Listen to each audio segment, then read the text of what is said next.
Have you ever noticed that the moment you finally start making room for yourself, someone quietly begins to wonder what happened to you? They don't always say it directly.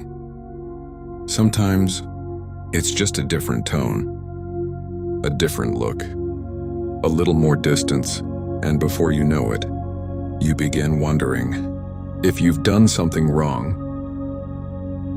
Stay with me until the end, because by the end of this conversation, you'll understand why some relationships begin to feel different the moment you begin making room for yourself.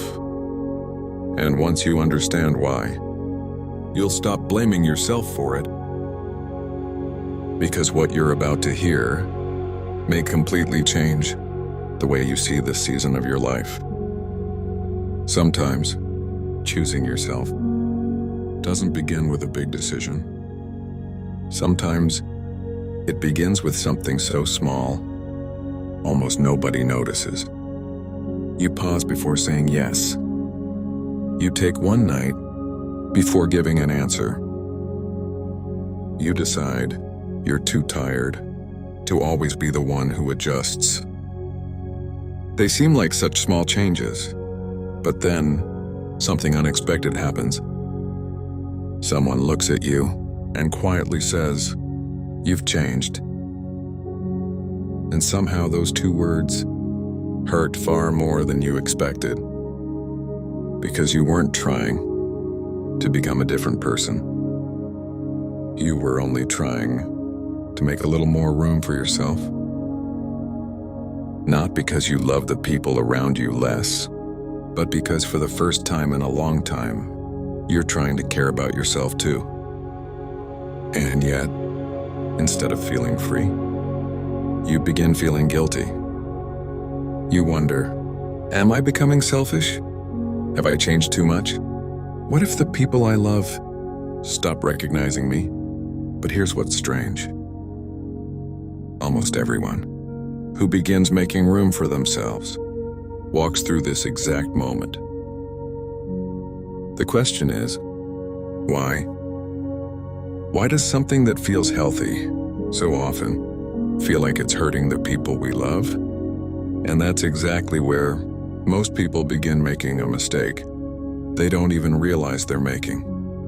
The hardest part isn't hearing someone say, "You've changed." The hardest part is everything those words make you question. Because if you truly love someone, you don't just wonder whether you've changed. You wonder whether you've become someone harder to love. You replay conversations. You question your decisions. You wonder, maybe they're right. Maybe I really am becoming selfish. And before you even realize it, you're standing between two fears. One fear says, if I keep making room for myself, I might lose the people I love. The other says, if I keep living the way I always have, I might lose myself. That's what makes this season so incredibly painful, because it doesn't feel like choosing between right and wrong. It feels like choosing who you're willing to lose. And when that fear becomes strong enough, something quietly begins to happen. Not in your relationships, inside you. Without realizing it, you stop asking, what's true? And you start asking, what's wrong with me? When you're afraid of losing people you love, it's surprisingly easy to start losing yourself instead. Not all at once. Little by little. You say yes when your heart quietly says no. You apologize for needs that never needed an apology. You convince yourself that keeping everyone comfortable is more important than being honest about what you need. And eventually, you stop asking, what do I need? You only ask, what do I need to do so things can go back to the way they were? Because somewhere deep inside, you've started believing something that feels painfully true. If my growth makes someone uncomfortable, maybe my growth is the problem. But what if that isn't actually what's happening? What if you're trying to solve the wrong problem? Because there's something most of us never notice about relationships until they begin to change. Every relationship quietly develops its own rhythm. Not because anyone planned it, but because over time patterns are created. Who usually says yes? Who usually gives more? Who usually adjusts first? Eventually, that rhythm begins to feel normal. Then one day, one person begins to change. Not because they love less, not because they care less, but because they've finally begun making room for themselves too. When that happens, the old rhythm no longer fits. You feel it. They feel it. The relationship feels it. Not because someone has become the enemy, but because the relationship itself is searching for a new balance. Some relationships find that balance. Some don't. But neither outcome can be understood by the very first reaction. So if the first reaction doesn't tell you how the story ends, then how do you move forward without abandoning yourself or giving up too soon?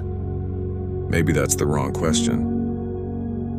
Maybe the better question is, how do you keep growing while giving love a chance to grow with you?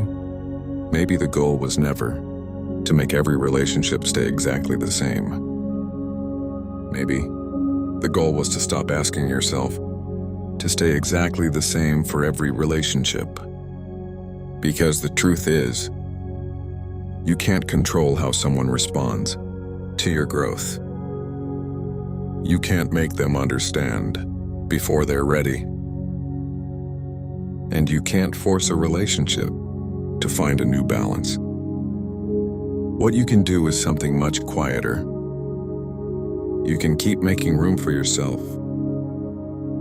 Not all at once, not perfectly, but little by little. You can communicate when love needs words. You can give people the opportunity to adjust. And then you can let time reveal what this relationship is capable of becoming. Some relationships will surprise you. The people you are most afraid of losing may slowly learn to love this version of you too. Others may quietly become different. Not because someone failed, not because someone stopped caring, but because not every relationship is meant to stay exactly the same through every season of your life. And that's okay, because choosing yourself was never about loving other people less. It was about finally believing that your well-being belongs inside the relationship too. Sometimes love asks us to make room for another person. And sometimes love asks us to make room for ourselves. A healthy relationship will keep learning how to make space for both. So if you're in this season where everything feels unfamiliar, don't rush to become your old self again. Don't rush to decide how every relationship will end. Keep growing. Keep communicating. Keep giving love the chance to find a new balance. Because sometimes the most loving thing you can do is not to become who you used to be. It's to become who you were always allowed to be. Sometimes we think love is proven by how much of ourselves we're willing to give away. But maybe real love isn't measured by how much of yourself you lose. Maybe real love is measured by whether two people can keep growing without asking either one to disappear. And when that happens, you don't have to choose between yourself and the people you love, because the healthiest relationships will slowly make room for both. If this conversation gave you a new way to see yourself, I hope you'll stay. There are many more conversations waiting for you here. If these conversations help you understand yourself a little more each time, consider subscribing. I'd love to keep walking this journey with you. Before you leave, I'd love to ask you something. Has any relationship in your life ever changed after you started making more room for yourself? What happened? I'd love to read your story below.